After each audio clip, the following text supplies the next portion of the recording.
എന്റെ ഹൃദയം നിറഞ്ഞ ജന്മദിനാശംസകൾ. Thank U.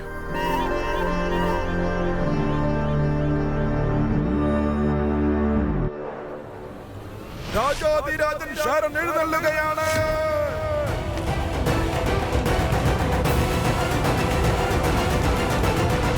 മഹാരാജാവ് നീണാൾ വാഴട്ടെ.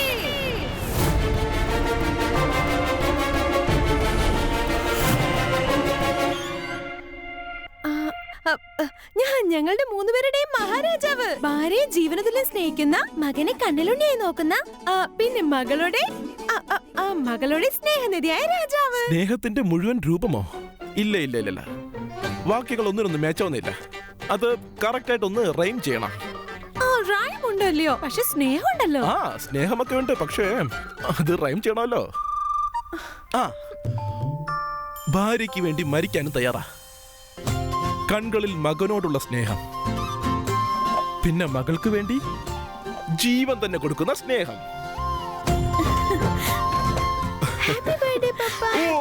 Thank you so much. ഞാനെന്നാ ഇപ്പൊ ഓഫീസിലോട്ട് പോവാ. നിങ്ങൾ എല്ലാവരും റെഡി ആയിരിക്കണം, ഓക്കെ? വൈകുന്നേരം നല്ലൊരു സർപ്രൈസും പാർട്ടിയും ഉണ്ട്, ഓക്കെ? ഞാൻ പോയിട്ട് വരാം. Bye, see you. ബൈ.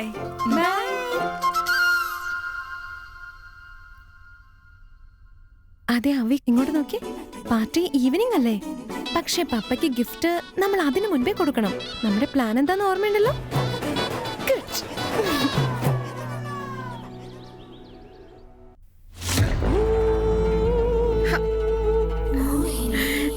എനിക്ക് എന്റെ കണ്ണ് തന്നെ കിട്ടാതിരുന്നാ മതി. ഈ ആങ്കിൾ ഞാൻ ശരിക്കും അടിപൊളിയായിട്ടുണ്ട്. ഒരു സെൽഫി എന്തായാലും വേണം.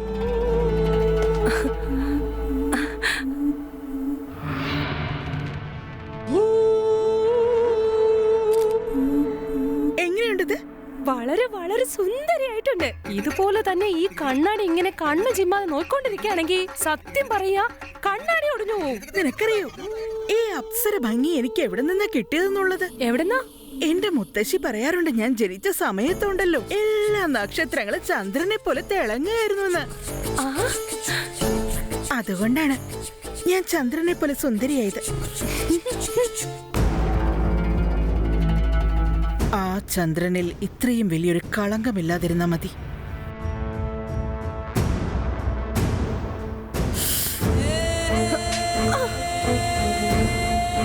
എന്റെ നിഴലിനെ പോലും സ്പർശിക്കാനുള്ള അർഹതയില്ല നിനക്കൊന്നും.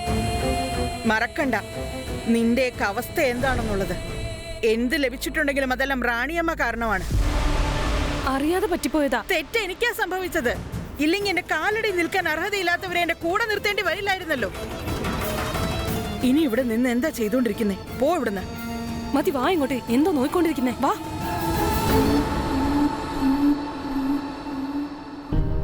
ഇത് എന്തൊരു ദേഷ്യ! ഒരു പെണ്ണ് കുത്തിയതല്ലേ ഉള്ളൂ.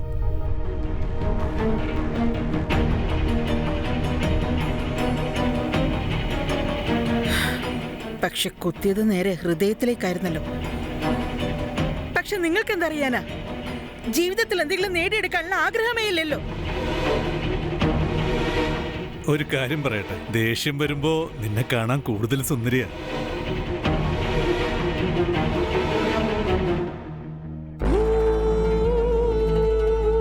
ഒരു രാജാവാകാൻ പോവാണ്.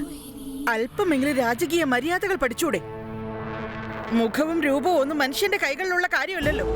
പക്ഷെ ഒരാളുടെ സ്വഭാവം മാറ്റാൻ കഴിയുമല്ലോ. നിങ്ങൾ രാജാവായി കഴിഞ്ഞാലും ഈ വീർഘഡ് ഭരിക്കാൻ പോകുന്നത് ഈ മോഹിനി ആയിരിക്കും എന്നുള്ളതൊരു കാര്യം തന്നെയാണ്. പക്ഷെ ആനയുടെ കൊമ്പ് കാണിക്കേണ്ടി വരുമ്പോ അത് കാണിക്കാനുള്ള യോഗ്യതയെങ്കിലും വേണമല്ലോ.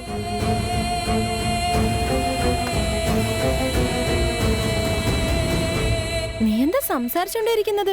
ഫോക്കസ് അവി, ഫോക്കസ്. എന്റെ പ്ലാനിങ്ങും പപ്പയുടെ 40th ബർത്ത്ഡേയുടെ ഗ്യാപ്പ് ഫിൽ ചെയ്യേണ്ടത് നീയാണ് അവി. പിന്നെ ആ പോയത്തിന്റെ കാര്യം നീ മറന്നു പോയിക്കരുതേ. നന്നായിട്ട് ചൊല്ലണം കേട്ടോ. ചേച്ചി വെറുതെ ടെൻഷൻ അടിക്കണ്ട. ഇല്ല, കുറച്ച് ടെൻഷൻ അടിച്ചോ. കാരണം ഞാൻ പേടി എന്നുള്ള വാക്ക് ഉച്ചരിക്കുമ്പോഴൊക്കെ ചേച്ചിക്ക് പേടി വരുമല്ലോ. അത് കാണുമ്പോ ബാക്കി ലൈൻസ് ഒക്കെ ഞാൻ മറന്നു പോകും. അതെനിക്ക് നന്നായിട്ട് അറിയാവുന്നത് കൊണ്ട് ഞാൻ നിന്റെ കയ്യിൽ അത് എഴുതി വെച്ചിരിക്കുന്നേ. അത് വായിച്ചതും നീ പോയി നന്നായിട്ട് ചൊല്ലും. പിന്നെ നിനക്കൊരു കാര്യം അറിയാലോ, നമ്മൾ ഒരിക്കലും പേടിക്കരുത്.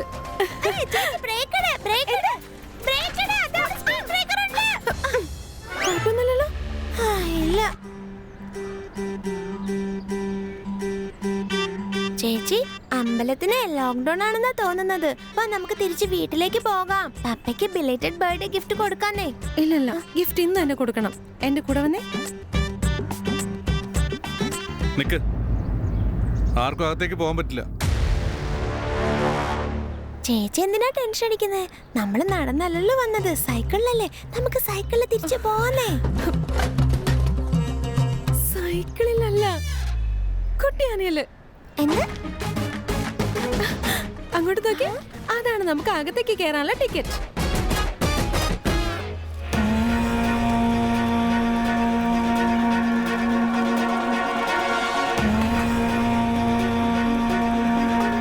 ദുർഗാദേവി, ദേവി ഞങ്ങൾക്ക് മാത്രമല്ല, ഞങ്ങളുടെ പൂർവികരുടെ തന്നെ കുലദൈവമാണ്. നാളെ ഞാൻ വീർഗറിന്റെ പുതിയ മഹാരാജാവിനെ പ്രഖ്യാപിക്കാൻ പോവുകയാണ്. എന്റെ മകനായ പൃഥ്വിയാണത്. ഞാൻ കൊടുത്ത സത്യം കാരണം ഞാൻ വളരെ ആശങ്കയിലാണുള്ളത്. എന്റെ മനസ്സാകെ വിഷമത്തിലാണ്. എന്നെ സഹായിക്കണേ ദേവി. ഇപ്പോൾ ഞാൻ എടുക്കുന്ന തീരുമാനം ശരിയാണോ അതോ തെറ്റാണോ എന്ന് ഞാൻ അറിയുന്നതിനായി എനിക്ക് ഒരു സൂചന തരണേ.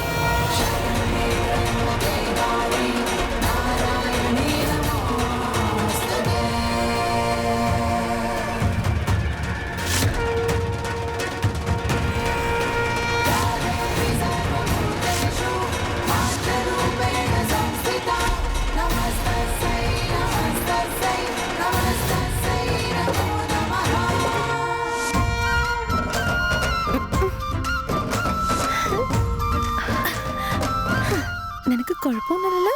ഇല്ല.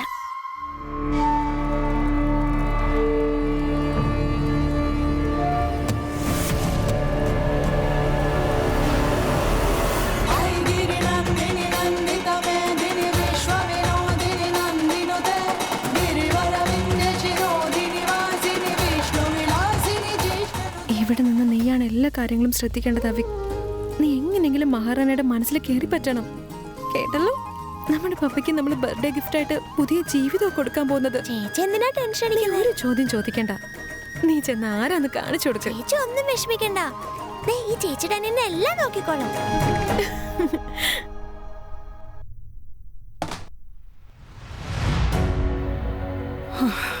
സ്റ്റോറും മുഴുവൻ വാരി വലിച്ചിട്ടിരിക്കുക. ഒരു സാധനം എടുത്തെടുത്ത് വെക്കില്ല പിള്ളേര്.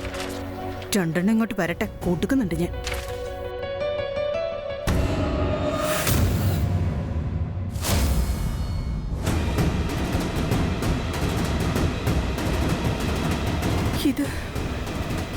ഇതെങ്ങനെ ഇവിടെ? മഹാരാജാവ് എന്നുവെച്ചാ മോൾ കേട്ടനെ കുറിച്ചുള്ള എല്ലാ സത്യവും മനസ്സിലായെന്ന് തോന്നുന്നു. ഇല്ല, ഇപ്പോഴാ മനസ്സിലായത് രണ്ടുപേരും കൂടി അമ്പലത്തിലേക്ക് പോണെന്ന് എന്തിനാ വാശി പിടിച്ചെന്ന്. ശരണും മഹാറാണിയും തമ്മില് കണ്ടുമുട്ടുന്നത് നല്ലതിനല്ലെന്ന് ഇവർക്ക് അറിഞ്ഞൂടല്ലോ.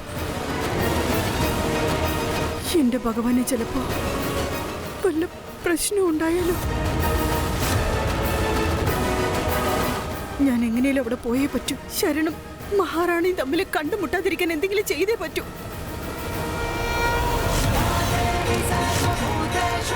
ഞാനെന്നാ പപ്പയെ കോൾ ചെയ്യട്ടെ.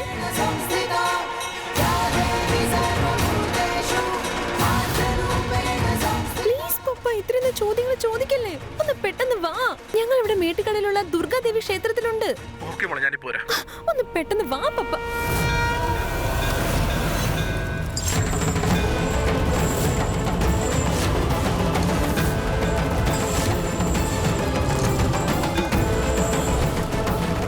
ഈ മണി അങ്ങനെ താഴെ വീണ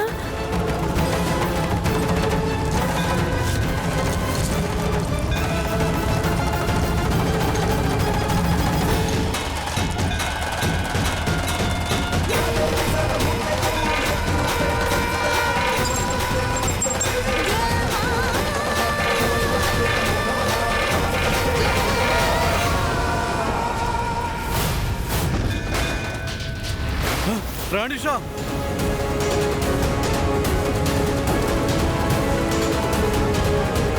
റാണിഷ,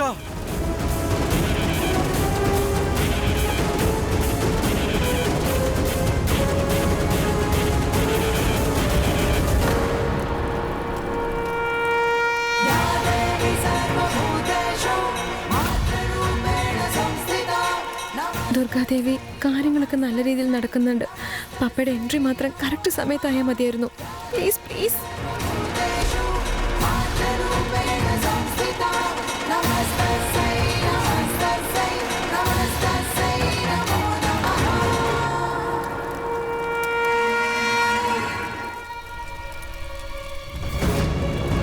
നാളെ ഞാൻ വീർഗറിന്റെ പുതിയ മഹാരാജാവിന്റെ പേര് പ്രഖ്യാപിക്കാൻ പോവുകയാണ്. ഞാൻ എടുത്തിരിക്കുന്ന തീരുമാനം ശരിയാണോ തെറ്റാണോ എന്നറിയാനാണ്. എനിക്ക് എന്തെങ്കിലും ഒരു സൂചന നൽകി എന്നെ സഹായിക്കണേ. ദേവി മഹാമായി, ദേവിയുടെ സൂചന എനിക്ക് മനസ്സിലായിരിക്കുന്നു. ഒരുപക്ഷെ പൃഥ്വി അല്ലെങ്കിൽ വേറെ ആരാണത്? ഈ കഥയില് പകുതി സത്യമാണ്, പകുതി നുണയാണ്. ഒരു രാജ്യത്ത് ഒരു റാണി ഉണ്ടായിരുന്നു. അവരുടെ സിംഹാസനം എത്ര വലുതാണോ അതിനേക്കാളും വലുതാണ് അവരുടെ മനസ്സ്. അവരുടെ മുഖത്ത് ആത്മവിശ്വാസമുണ്ട്, കണ്ണുകളിൽ ധീരതയുടെ തിളക്കമുണ്ട്.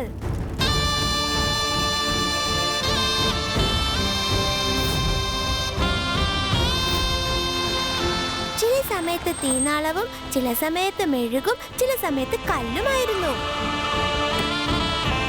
സ്നേഹം, ത്യാഗം, കടമ, ധീരത ഇതായിരുന്നു അവരുടെ അടയാളം.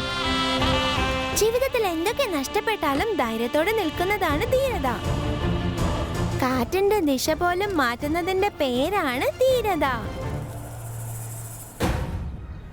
ബലഹീനരായ ആളുകളെ മുട്ടുകുത്തിപ്പിക്കുന്നത് ധീരതയല്ല. താഴെ വീണെടുക്കുന്നവരെ കൈപിടിച്ച് ഉയർത്തുന്നതാണ് യഥാർത്ഥ ധീരത. പറഞ്ഞാലും മനുഷ്യരല്ലേ, മനുഷ്യർ വാക്കുകൾ കൊണ്ട് വേദനിപ്പിക്കും. പക്ഷേ നമ്മൾ സത്യസന്ധരായി ജീവിച്ചാൽ ഒരിക്കലും തളരില്ല.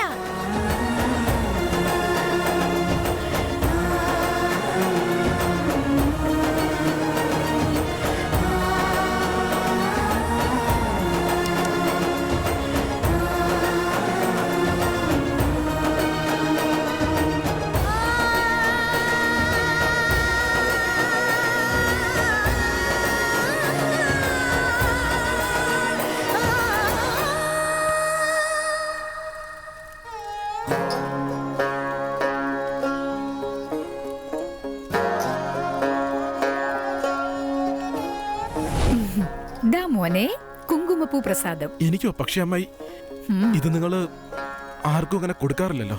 കാരണം എല്ലാവർക്കും ഇതിനുള്ള അർഹതയില്ല മോനെ. ഇത് അത്ര പെട്ടെന്ന് കിട്ടുന്ന ഒന്നല്ല.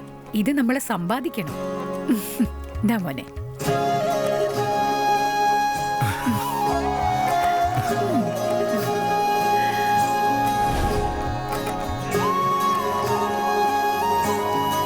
മോനെ, ഈ കവിത നീ ആരുടെ അടുത്തുനിന്നാ പഠിച്ചത്?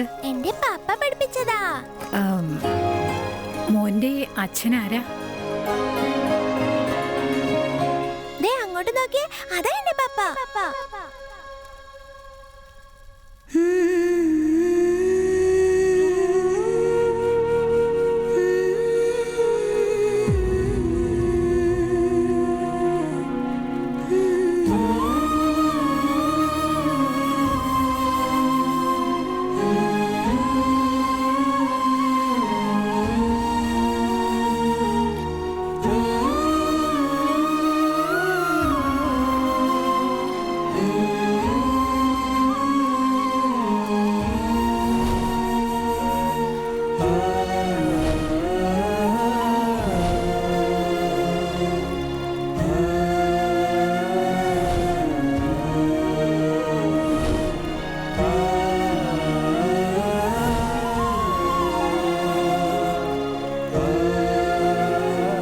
ദുർഗാദേവി, എന്റെ പപ്പയ്ക്ക് നഷ്ടപ്പെട്ടതെല്ലാം ഇപ്പൊ തിരിച്ചു ലഭിക്കണം.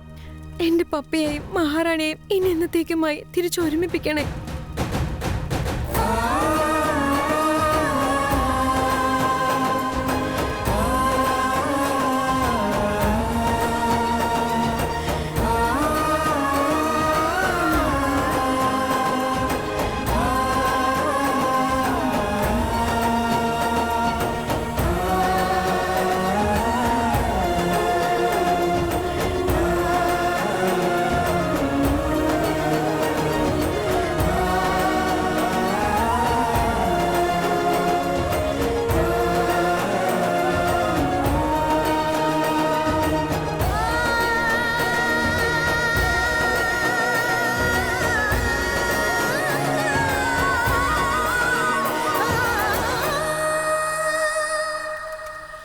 കുങ്കുമപ്പൂവിന്റെ പ്രസാദമോ? നിങ്ങളുടെ കയ്യിൽ നിന്ന് വാങ്ങാനായിട്ട് എത്ര വർഷമായിട്ട് ഞാൻ കാത്തിരിക്കുന്നു എന്നറിയാമോ?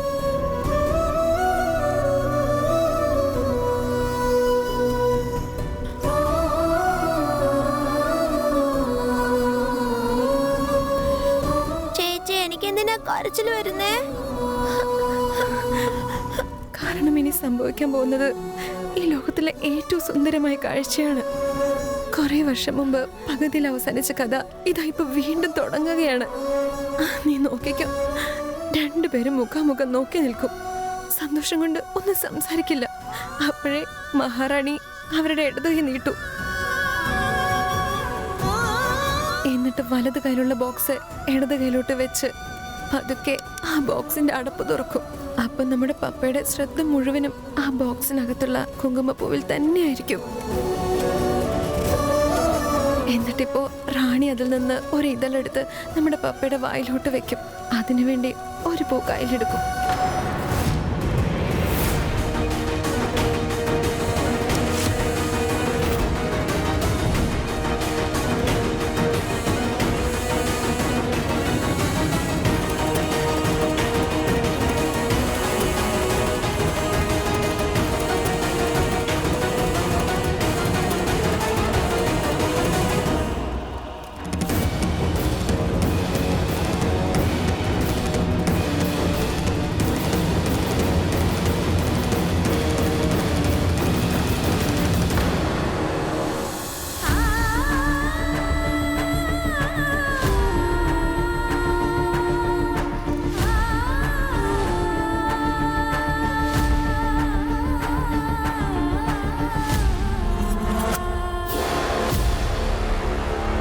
ചേട്ടന്റെ മേൽ ആണയിട്ട് പറയുക, മനസ്സിൽ കയ്പ് മനോഭാവവും പേറിക്കൊണ്ട് എനിക്ക് മധുരം നൽകാൻ പറ്റില്ല. നിങ്ങളുടെ അനുഗ്രഹം കിട്ടാനുള്ള ഭാഗ്യം ഈ ജന്മം എനിക്കില്ലെന്ന് നന്നായിട്ട് അറിയാം. ഇവിടെ നിന്ന് തന്നെ ഞാൻ അനുഗ്രഹം വാങ്ങിക്കോളാം. അമ്മേ, റാണി എന്താ അമ്മയെ കണ്ടിട്ട് ഇങ്ങനെ സംസാരിക്കുന്നേ?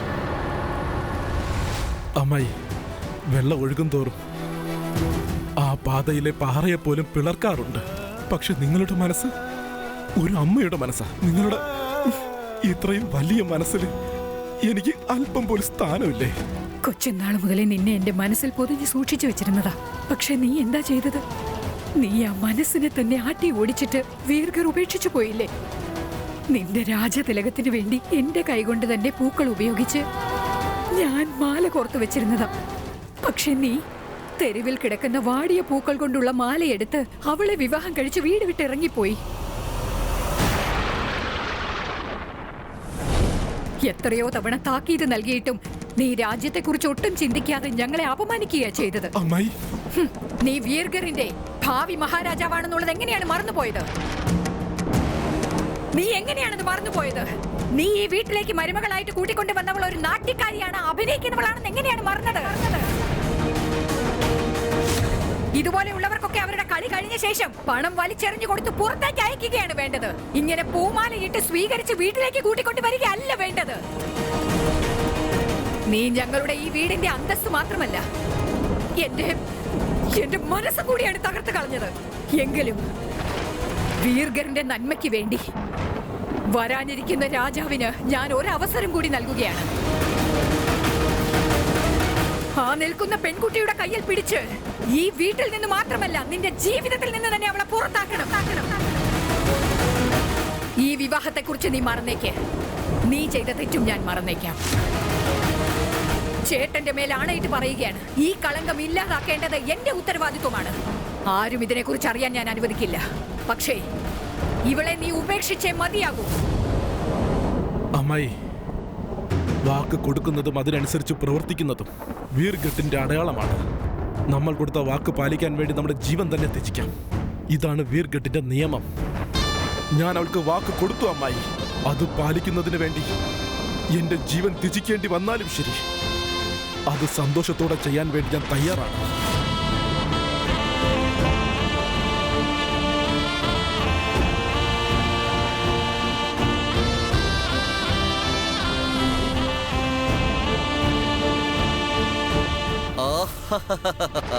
ഇവനോട് ഇത്രയ്ക്ക് സ്നേഹം കാത്തു സൂക്ഷിച്ചിരുന്നു.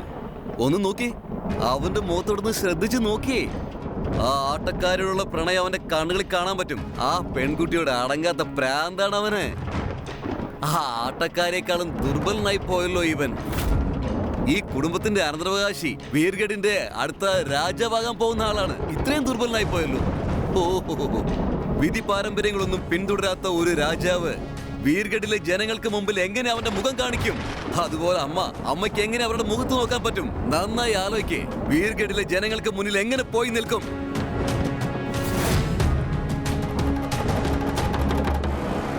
അമ്മായി, മതി മതി.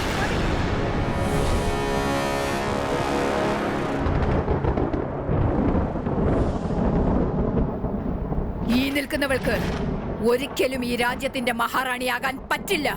ഞാൻ ഈ പറഞ്ഞത് ഉറപ്പാണ്. നിനക്ക് വീർഗറിന്റെ രാജാവാകണോ വേണ്ടയോ എന്നത് തീരുമാനിക്കേണ്ടത് നീയാണ്. തീരുമാനം ഞാൻ നിന്നെ ഏൽപ്പിക്കുകയാണ്. നിനക്ക് ഇവളെ വേണോ,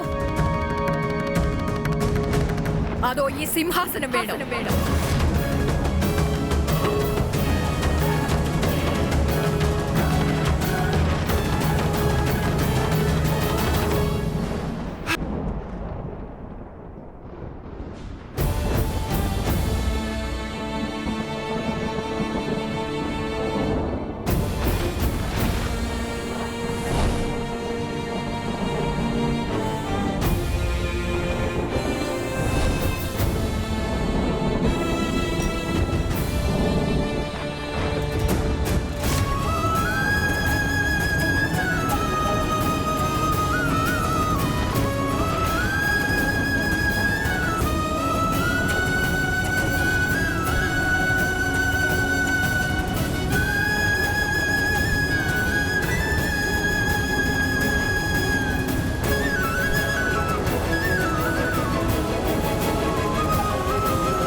കൊച്ചുനാളിൽ അമ്മ എന്ന പദവി നീ എനിക്ക് തന്നു.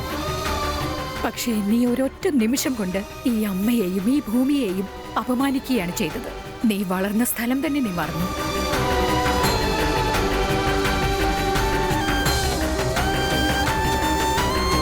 ചേട്ടന്റെ മേൽ ആണയിട്ട് പറയാ, ഞാൻ ചെയ്തതെല്ലാം ഈ രാജ്യത്തിന് വേണ്ടിയാണ് ചെയ്തത്. പക്ഷേ നീ എന്താ ചെയ്തത്?